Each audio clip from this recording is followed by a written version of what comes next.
We had Novatel Wireless at Mobile World Congress 2010. And you are making the Mifi. Exactly. This year we are showcasing the Mifi application platform, the Linux-based application platform that is on board this device. You're running Linux inside. It's a Linux-based application platform. And basically what this enables is the device will host the application that can be accessed through a web user interface we call the landing page. So we're going to be showing off some of our applications that we are going to be introducing in the first half of this year.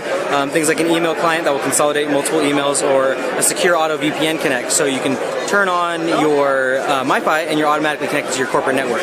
And we're also working on with our partner iFi on a photo sharing application with their Wi-Fi enabled SD cards that once you can be around taking photos, and while you're taking photos it's seamlessly being geotagged and uploaded to your Flickr account. So you're not just making the awesome thing where you put a SIM card in.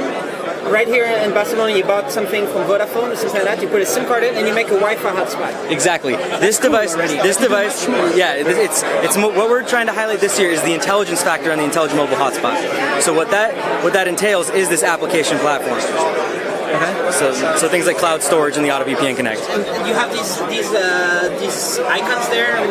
What kind of how many apps will it support? Will it be an open platform? It's an open platform. We are currently working with several select developers. We have a developers community on our website, and basically they're designing the applications. We don't make the applications ourselves. They make them. We make them available. Is it hard? Is it difficult to make an app? You know, I'm not familiar with the development process. Can we look around a little bit? Yeah, please do, please do. So there you have, this is the version 1 hardware, or is it not? This is the upgraded firmware on here, but this one also comes with the micro SD card. So right here, you got the micro SD slot that will support up to a 16 gigabyte micro SD card. And so you have storage. You have storage. And one of the things that we're working on is a cloud storage application too, that will store it on the Mifi and then upload it into the cloud. Wow. So you can upload your pictures very quickly here, and then later upload it slowly or however fast. Yeah, it can do it during off peak hours and stuff. So you don't need to waste so much battery on your camera. For example, it can exactly. Super fast it'll save battery life on your camera, as well as free up memory space. So you don't even need to save it on your camera because it's being put on your Mifi. All right, it's auto deleting.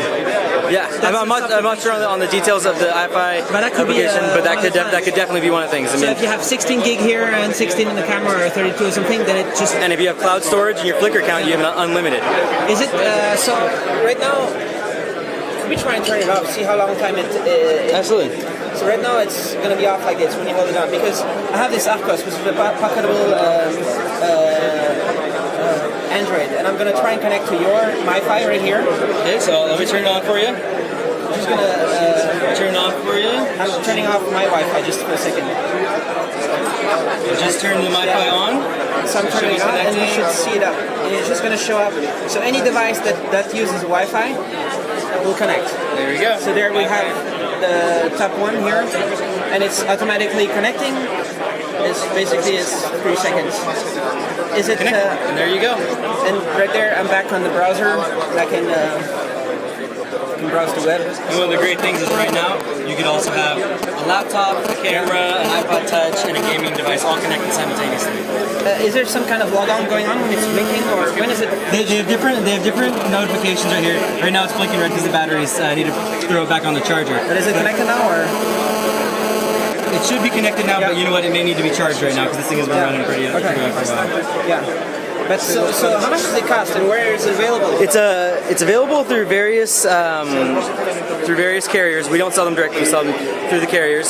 So Vodafone has it, Telefonica, T-Mobile UK has it through the Carphone warehouse, and then we also have it available unlocked through our online distributor Mobilix in Hungary. So if you buy it from the phone warehouse, the phone house, what do you call it? Carphone warehouse. Carphone warehouse. How much does it cost there? It usually depends on the data package you're buying, because they subsidize the device cost based on what contract you're signing up for.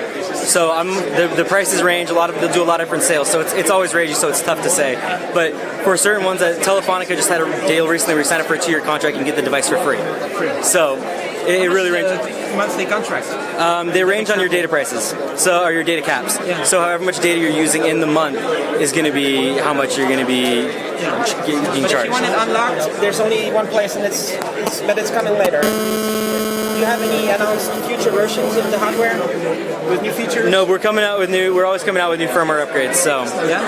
And how long is the battery life on this? with heavy usage, the battery will last around 4 hours, and then it has about 40 hours of standby time. 40 hours of standby time. Standby time, exactly. So right now it's in use or not? Is it standby? You know, because we haven't configured the security on it, I'm sure it's in use by a lot of people right now. Okay, cool. Great.